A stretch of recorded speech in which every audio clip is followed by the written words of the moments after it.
If you've ever tried to duplicate a pristine 4K video signal to multiple screens, you know it usually ends in, well, an absolute pixelated disaster. Yeah, it never goes as smoothly as you hope. Right. So, welcome to today's deep dive. We're looking at a pretty dense piece of tech literature today, the product specs for the Kramer VM-400HDCPXL DVI Distribution Amplifier.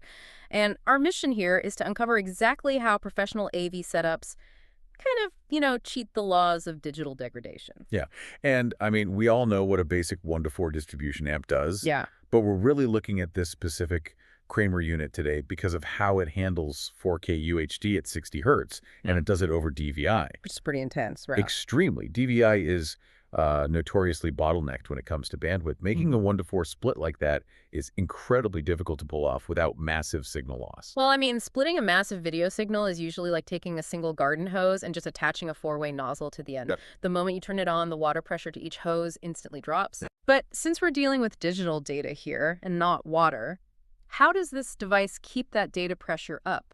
Are we talking about some kind of digital pump? Not really a pump. It's actually more of a rebuilder.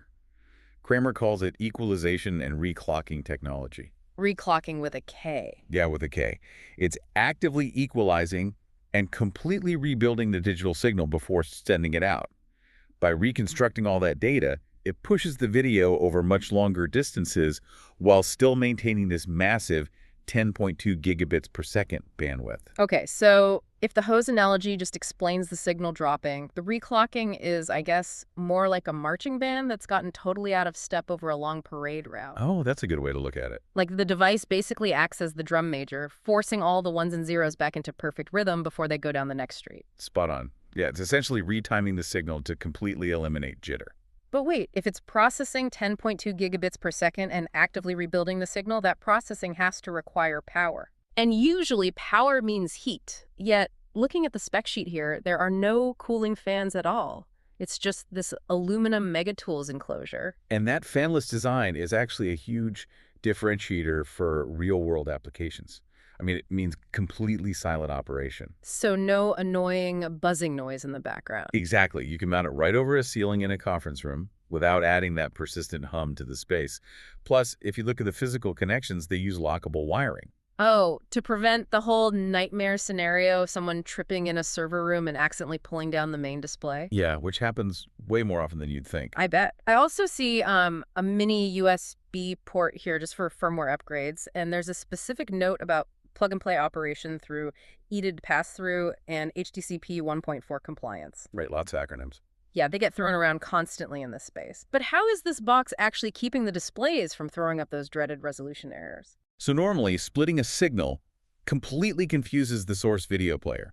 Suddenly, it receives 4 different EDID cards, basically, from all 4 monitors at once. Just all shouting their different resolution capabilities at the same time. Exactly, the source panics.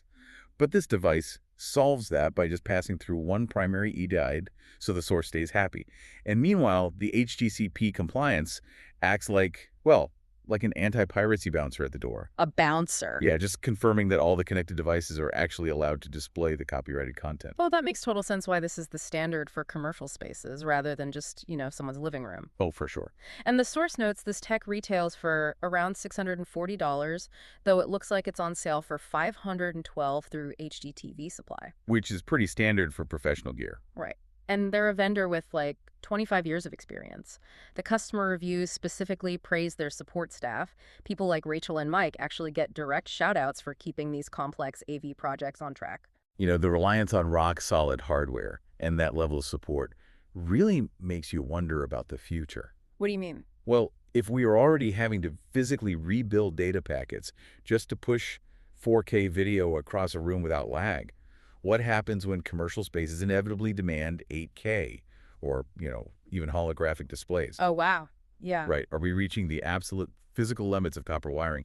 You have to wonder if the next big jump will require an entirely new medium just to carry the load.